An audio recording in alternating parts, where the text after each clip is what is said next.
নিজেকে এমনভাবে প্রতিষ্ঠিত করো যাতে বিরোধীরাও তোমার প্রশংসা করতে বাধ্য হয়। দেখুন এই প্রতিবেদনটা। এই সময় ফিল করে ছাড় করেছে পোস্ট পোল ভায়োলেন্সে 2021 সালে, আমি এতে কিন্তু বিজেপিকে দৌড়ার সার্টিফিকেট দিচ্ছি না, কিন্তু 2021 সালে যে সমস্যার সম্মুখীন আমরা হয়েছিলাম, আমাদের কর্মী খুন হয়েছিল, একাধিক বাড়িঘর লুটপাট হয়েছে, ভাঙচুর হয়েছিল, সেই অর্থে। তবে হ্যাঁ, একটা জিনিস, এই 2026-এ দাঁড়িয়ে কিন্তু বেশ কিছু ধর্মের স্থান আক্রান্ত হয়েছে। মাননীয় মুখ্যমন্ত্রী মহাশয়কে এবং বিজেপি যারা আছে তাদেরকে বলবো সেইগুলো সেইগুলো আপনারা লক্ষ্য রাখবেন, সেগুলো লক্ষ্য রাখবেন। আজকে এই হাউসে এই এই হাউসে এই হাউসে যে যে কথা চালাচালি হচ্ছে, আমি বসে বসে ফিল করছিলাম। সময় গিয়েছে, আমাদের বক্তব্য, বিরোধীদের বক্তব্য শাসকের পছন্দ হয়নি, বিরোধীদের বক্তব্য শাসকের পছন্দ হয়নি, চিৎকার করে বন্ধ করে দেওয়া হয়েছে।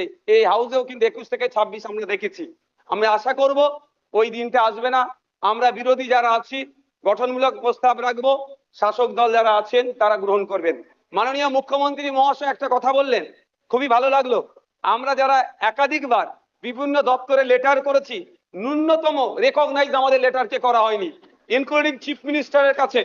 আজকে যে কথা বলেছেন এটাকে আমি স্বাগত জানাচ্ছি, যে উনি অন্তত কথা বলেছেন যে মিনিস্টাররাও রিকগনাইজ করবে, অর্থাৎ প্রাপ্তি স্বীকার করবে। আর একটা কথা উনি বলেছেন অল্প হলেও কাজ করব।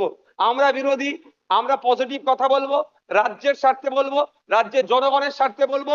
অহেতুক বিরোধিতা করার জন্য বিরোধিতা আমরা করব না। সুতরাং মুখ্যমন্ত্রী মহাশয়কে বলবো, অল্প নয়, আমরা যেগুলো আর্গুমেন্ট করব, আমরা যে ডিমান্ড গুলো রাখবো, ব্যক্তি স্বার্থের জন্য নয়, মানুষের স্বার্থে, নির্বাচিত হয়ে এসেছি তাদের স্বার্থে, সেগুলো আপনি পুরোপুরি যদি আমাদের জন্য, বাংলার মানুষের জন্য করেন, আমরা আপনার কাছে অবশ্যই কৃতজ্ঞ থাকবো। আবারও মুখ্যমন্ত্রী মহাশয়কে ধন্যবাদ জানাবো। দীর্ঘদিনের স্বপ্ন এটা আমাদের সকলেরই, যে আমাদেরকে নির্বাচিত করে এই হাউসের মধ্যে পাঠাচ্ছে। মাসের শেষে আমরা 1,21,000 টাকা নিয়ে বাড়ি যাচ্ছি। আমরা সেই জনগণের জন্য কি রোল প্লে করছি, কি বক্তব্য দিচ্ছে হাউসের মধ্যে, না হাউসের মধ্যে এসে শুধু সময় কাটিয়ে চলে যাচ্ছি। যে আপনি লাইভ স্ট্রিমিং এর যে কথা বলেছেন, এটাও আমি আপনাকে কৃতজ্ঞতা জানাচ্ছি, স্বাগত জানাচ্ছি। এটা হওয়াটা খুবই দরকার ছিল। বাংলার মানুষ অন্তত আগামী নির্বাচনগুলোতে তাদের জনপ্রতিনিধি হিসাবে কাদেরকে চুজ করবে, কেমন মানুষকে পাঠানো দরকার, তারা যেখানে বাংলার আইন তৈরি হচ্ছে আগামী 5 বছর, বাংলার শিক্ষা, স্বাস্থ্য, কর্মসংস্থান থেকে শুরু করে কৃষকের রুজি রুটির প্রশ্নে, প্যারা টিচার থেকে শুরু করে বিভিন্ন ক্ষেত্রে সমকাজে সমবেতন নিয়ে, এক কথায় আগামী 5 বছর বাংলা কিভাবে চলবে, বাংলার মানুষের স্বার্থে কি আইন তৈরি হচ্ছে, আইন পজিটিভ, একটু ছোট করুন। বিরোধী স্যার শেষ করবো বিরোধী হলেও স্যার একটা দিন সুযোগ পাচ্ছি বলার, এরপর তো টাইম মেনটেন করে দেবেন। তো স্যার সেই জায়গাগুলো